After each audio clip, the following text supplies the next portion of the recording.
4부에서는 일본 전문가 한 분 모셨습니다. 최근 일본 정부가 일본 국민 메신저 라인에 대한 네이버의 지분 매각 압박을 하고 있는데요. 이와 함께 한일 관계 등 외교적인 부분까지 짚어보겠습니다. 김현철 서울대 국제대학원 원장 스튜디오 모셨습니다. 원장님 어서 오십시오. 예, 안녕하십니까.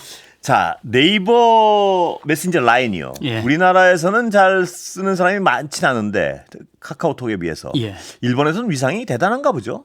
뭐 카카오톡보다 더 많이 일본 국민들이 사용하고 있는 예. 메신저. 왜냐하면은 일본 국민의 한 80%가 예. 이걸 쓰고 있을 정도니까요. 대단한 메신저입니다. 완전히 독점이군요. 거의 그렇다고 보시면 됩니다. 예. 그렇다면 네이버로서는 대단히 성공한 사업일 텐데요, 이거는. 그렇죠, 맞습니다. 예. 예. 그렇기 때문에 이제 일본으로 봐서는 계속적으로 이렇게 라인을 몰아내려고 하는 그런 움직임이 일본 내에 계속 있었던 예. 거죠. 예. 그러면 네이버가 키운 회사인데 중간에 어떤 일본 측과 지분이 섞인 건가요? 어떻게 된 겁니까, 이게? 예, 원래는 이제 그 2011년 동일본 대지진이 터지기 전부터 예. 이제 진출했다가 저도 마침 이제 대지진이 터졌을 때 동경에 있었는데요. 아, 예, 그러시군요. 그때는 모든 전화가 다 중단이 되고 불통이 됐을 때 라인만 그때 터졌던 거예요. 예. 그 이후에 이제 일본의 국민 메시지로 그 자리 잡고 있다 보니까 일본의 그 우경화 세력이라든가 예. 그 혐한 세력의 입장에서는 눈에 가시처럼 비쳤던 거죠. 그래서 그 사이에 계속 라인에 대한 여러 가지 압박이 있어가지고 예. 결국은 2019년에 이제 소프트뱅크하고 50대 50으로 합작할 수밖에 없었던. 아, 그때도 필요해서가 아니고 약간 밀려서 합작을 밀려서 했군요. 한 겁니다. 아, 예. 그때부터가요, 그때부터. 이미. 예. 아, 50대 50으로 됐는데 요새 들어서는 다시 그것마저 뺏으려 하는 거군요. 그러니까. 맞습니다. 왜냐하면 2021년에 또 한국의 그 네이버 서버에 보관 중인 데이터가 예. 중국으로 유출됐다라는 또 그런 주장을 해가지고 사실 무근으로 나중에 밝혀졌습니다만은 그때도 이제 행정 지도를 받았는 거거든요. 그래서 결국은 이제 한국에 있는 데이터를 일본으로 가져가는 그런 조치를 취했는데 작년에 또 이제 일부 그 유출 사고가 있으니까 이제 일본의 총무성이 1, 2차 행정 지도를 시작하면서 그 속에서 이제 매각하라고 이제 강요하기 시작했던 거죠. 물론 유출 사고 자체는 큰 사고지만 이것이 어떤 구글 같은 데도 유출 사고는 크게 있지 않았습니까? 구글뿐만 아니라 일본의 NTT라고 가장 큰 통신 회사에서는요 1,000만 건 가까운 유출이 있었는데도 그냥 네이버는 51만 건 아닌가요? 그렇습니다. 그런데도 이제 이거는 보안의 문제이기 때문에 보안을 강화하는 쪽으로 조치를 취하면 되는데 거기에 플러스 지분 매각까지 요청하고 있고 또 일본의 그 개인정보위원회에서는 한국의 개인정보위원회에 이제 네이버에 대한 조사를 요청할 정도까지 지금 이제 일어나고 있는 거죠. 그러면 이게 뺏겠다는 속셈 같이 보이는데요. 그렇게 보시는 거죠? 뺏겠다는 것보다는 이게 그 라인이 일본에 그 국민 메시지로 있는 것에 대한 그런 어떤 불편한 심기 이런 것들이 일본의 특히 이제 지도층이라든가 그 혐한 세력이라든가 보수 우익에는 만연해 있는 그런 하나의 현상인 거죠. 그러면 우리는 어떻게 대응해야 됩니까? 보시기에 교수님 보시기에. 그래서 지금 네이버 입장에서는 소프트뱅크하고 협의 중이라 그러는데 네이버도 도저히 이 소프트뱅크하고 협의라든가 이런 게 안 되니까 우리 이제 언론에 SOS를 친 거거든요. 그 SOS 친 거를 받아서 이제 조선일보가 이게 적대국에 대하듯이 한다라고 이제 대서특필하면서 이 문제가 한국 내에서 이슈화 되면서 오히려 이제 일본으로 건너가게 되고 일본이 이제 여기에 대해서 조금은 이제 한국의 반응에 주춤하는 그런 어떤 모습을 보고 있습니다만은 이거는 굉장히 한일 간의 큰 문제인 거죠. 적대국을 대하듯 한다. 이건 분명한 것 같은 게 미국이 가장 최대의 적국인 어떤 중국을 대하는 거랑 비슷한 상황 아닌가요? 그리고 조선일보는 그렇게 본 거죠. 예. 그 정도로 이제 강하게 불만의 헤드라인을 뽑았는 건데 예. 뭐 조선일보가 어떤 신문인지는 뭐 시청자들 여러분께서 예. 다 아시는데 예. 그 조선일보조차도 우방 기업에 대해서 이렇게 경영 간섭을 하고 마치 한국의 기업을 적대국 대하듯이 한다라고 하는 거는 굉장히 강한 논조의 비판이거든요. 예. 예. 이 외교적으로는 어떻게 대응해야 되나요, 지금? 그래서 이제 뭐 우리 정부 입장에서는 이제 원론적으로 대응하고 있어요. 예. 그래서 뭐 외교부 입장에서는 뭐 한국 기업에 대한 차별적 조치는 있어서는 안 된다라든지 너무 약한 것 같아서요. 그렇죠. 그리고 예. 과기정통부도 뭐 행정 지도는 외교 관계하고는 별 건이라든지 이런 식으로 이제 약한 반응을 예. 보이고 있는데 근데 이제 우리 정부로 봐서는 굉장히 곤욕스럽죠. 예. 왜냐하면은 아시다시피 이제 우리 정부는 3.1절 기면식에조차도 뭐 일본은 우리의 파트너고 그렇습니다. 뭐 신뢰 국가라고까지 다 이야기했는데 지금의 작금의 라인 사태에서는 일본 정부는 역으로 우리나라를 적대국 대하듯이 하고 거기에 있는 또 개인정보위에서는 우리 보고 조사해서 보고하라는 이 말도 안 되는 요청까지 하고 있는 거거든요. 예. 이런 고압적 태도라든가 이런 어떤 그 하대하는 태도 이런 거는 외교적으로 받아들일 수 없는 거죠. 그런데 이게 어떤 일본하고 우리의 관계가 좀 서먹했던 우리 어떤 예를 들어 진보 쪽에서 정권을 잡았을 때도 이런 일은 없었던 것 같은데 지금 윤석열 정권은 일본한테 해줄 수 있는 건 거의 다 해주는 상황 아닌가요? 맞습니다. 근데 이런 대우를 받는 데 대한 어떤 그 분노 같은 게 좀 있는 것 같은데. 맞습니다. 그래서 예. 사실은 뭐 일본이 한일 관계 여러 가지 있었지만은 이 정부의 태도를 보고 일부 지식인들은 이거는 굴종 외교다. 예. 이렇게까지 숙일 수 있느냐라고 비난할 정도로 한일 관계에 지금 이제 기울어진 운동장이 되어버린 거죠. 예. 그 속에서 이제 일본이 이런 고압적인 태도로 나온 것에 대해서 조선일보조차도 이게 저 반발할 정도의 큰 그 이슈가 되고 있는 거죠. 그렇게 예를 들어서 해줄 걸 다 해줬으면 지금 사회 외교적으로는 좀 세게 나가야 되는 게 당연한 거 아닌가요? 맞습니다. 당연히 그렇게 나가야 되는데 오늘 사실 조선일보 동경 특파원이 한 번 더 여기 대해서 이제 기사를 썼더라고요.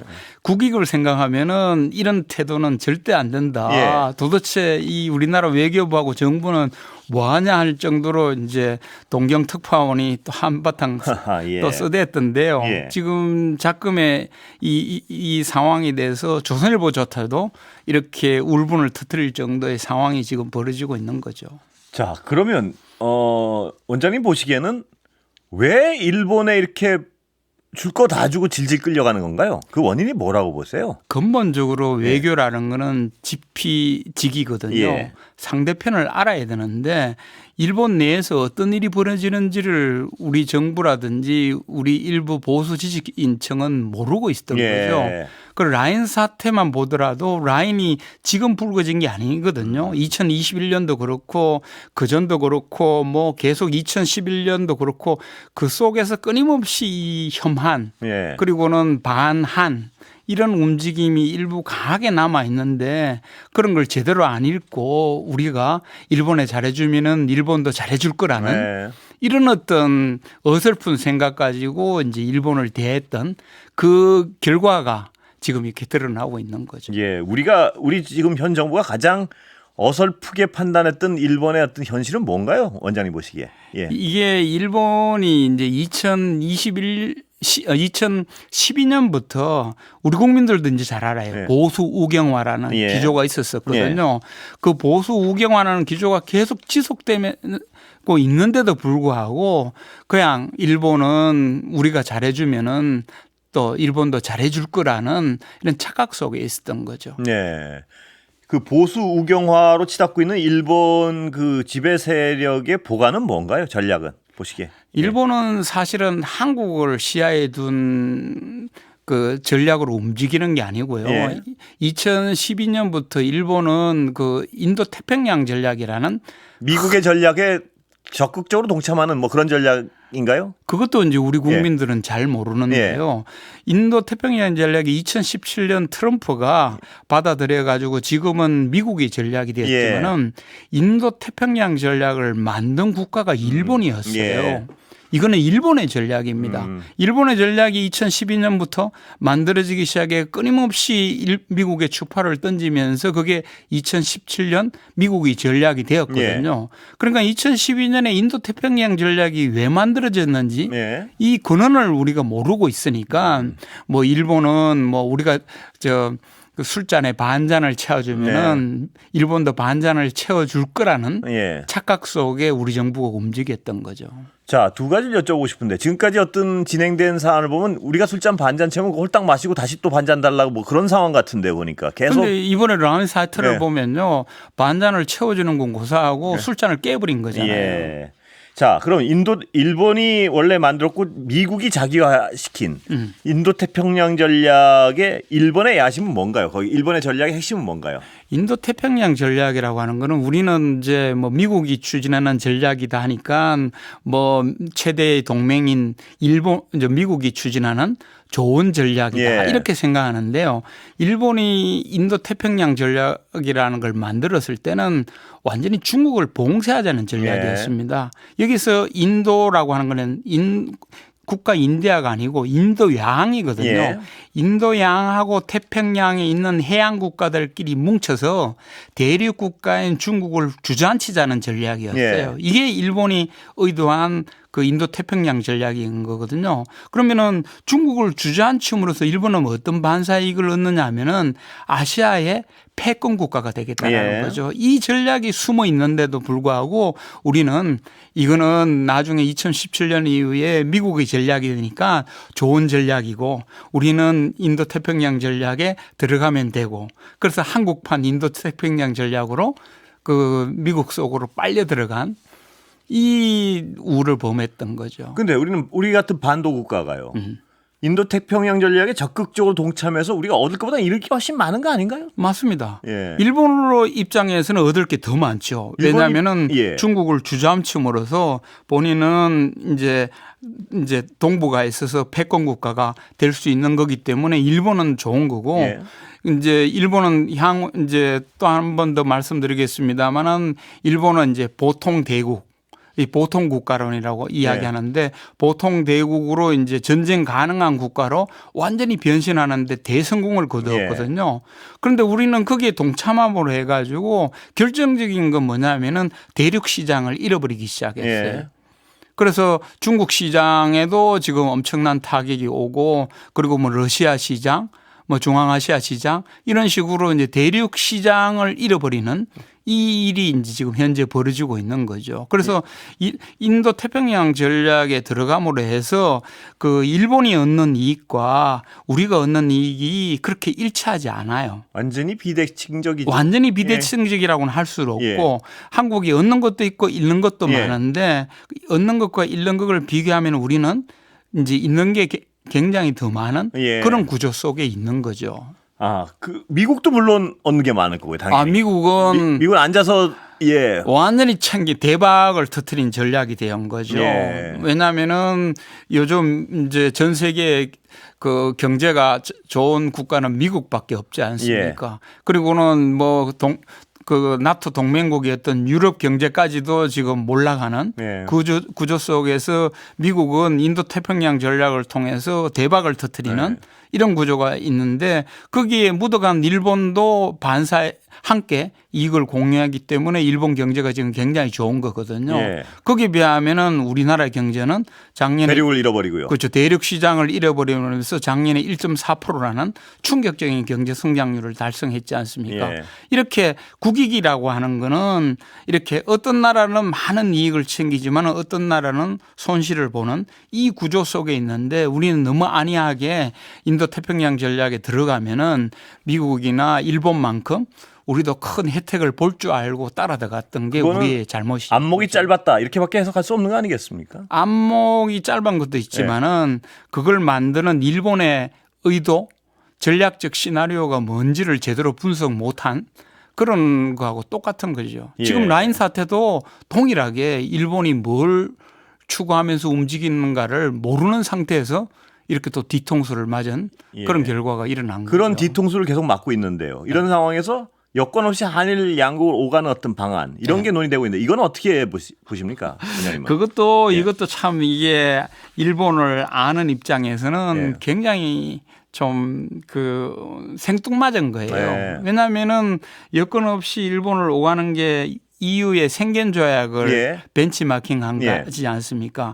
그런데 일본 이제 EU가 생겐 조약이 맺어지는 데까지는 40년간 신뢰관계 구축 위에서 이런 자유통행 예. 이런 게 이루어지는 거거든요. 그런데 일본은 이번에 라인 사태뿐만 아니라 2019년에 우리나라에 대해서 수출 보복을 한 나라잖아요.